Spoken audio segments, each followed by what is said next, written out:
بسم الله الرحمن الرحيم نحمده ونصلي على رسوله الكريم أما بعد فأعوذ بالله من الشيطان الرجيم بسم الله الرحمن الرحيم قال الله تبارك وتعالى في الكلام المجيد والفرقان الحميد رضي الله عنهم ورضوا عنه نکل کے صحرا سے جس نے روما کی سلطنت کو الٹ دیا تھا، سنا ہے یہ قدسیوں سے میں نے وہ شعر پھر ہوشیار ہوگا۔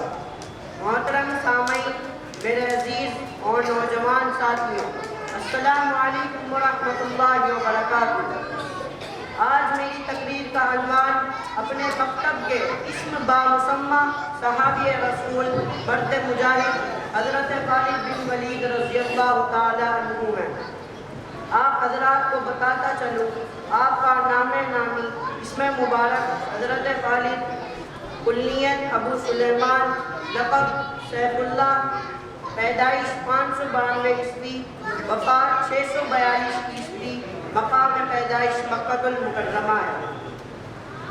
آپ علیہ السلام کے سپہ سالار اور ابتدائی تاریخ عرب کے بہترین سپاہی تھے۔ زمانہ اسلام سے پہلے کفار مکہ کے ساتھ مل کر مسلمانوں اور اسلام کے خلاف جس عداوت اور دشمنی کا ذکر تاریخ میں ملتا ہے وہ نہایت ہی پرخطرناک اور افسوسناک ہے، لیکن زمانہ اسلام کے بعد بھی ان تاریخی کارناموں اور اسلامی جنگوں میں جو مہارت اور کارنامے خیر انجام دیے وہ بھی تاریخی صفحات میں نایاب اور ناگزیر ہیں۔ اس کے بعد حضرت خالد بن ولید رضی اللہ تعالیٰ عنہ نے ساسانی اور بازنطینی سلطنتوں کو شکست دے کر نہ صرف مدینہ کی ایک چھوٹی سی ریاست کو ایک عالمی ریاست میں تبدیل کیا، بلکہ پہلے درجے کے عالمی فاتحین میں بھی اپنے آپ کو شامل کر لیا۔ محترم حضرات، جیسا کہ اوپر بیان کیا گیا کہ حضرت خالد بن ولید مشرفہ اسلام ہونے سے پہلے اپنے خاندان میں ممتاز تھے۔ اسلام کے بعد بھی آپ صلی اللہ علیہ وسلم نے ان کا یہ اعزاز قائم رکھا، جس کی بنا پر فتوحات اسلامی میں بڑی مدد ملی۔ حضرت خالد بن ولید قبول اسلام سے پہلے جس طرح مسلمانوں کے سخت دشمن تھے، اسی طرح اسلام کے بعد بھی مشرکین کے لیے سخت ترین خطرہ بن گئے۔ چنانچہ اکثر غزوات میں ان کی تلوار مشرکین کا شیرازہ بخیرتی رہی۔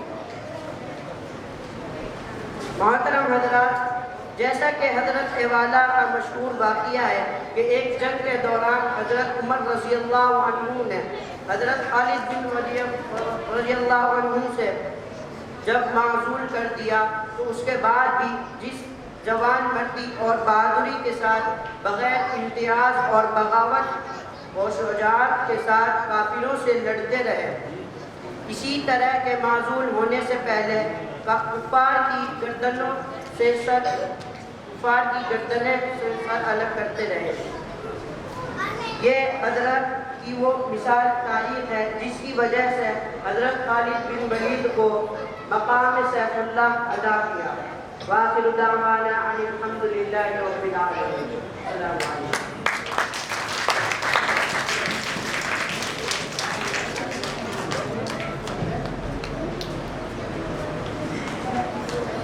ان کے بعد حضرت علامہ اقبال علیہ الرحمہ نے ایک شکوہ اور جواب شکوہ لکھا ہے۔ ان کے اشعار پیش کرنے کے لیے میں دعوت دیتا ہوں محمد علی کو اور محمد ابو بکر کو کہ وہ آئیں اور اپنے سوال و جواب کو پیش فرمائیں۔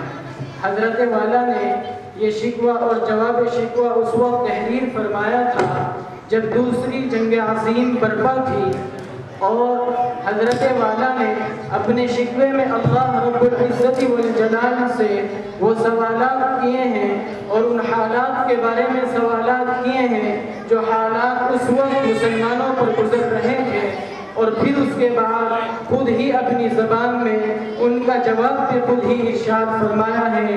اسی شکوہ اور جواب شکوہ کو پیش کرنے کے لیے ہمارے اسٹیج پر موجود ہیں محمد علی اور محمد ابو بکر۔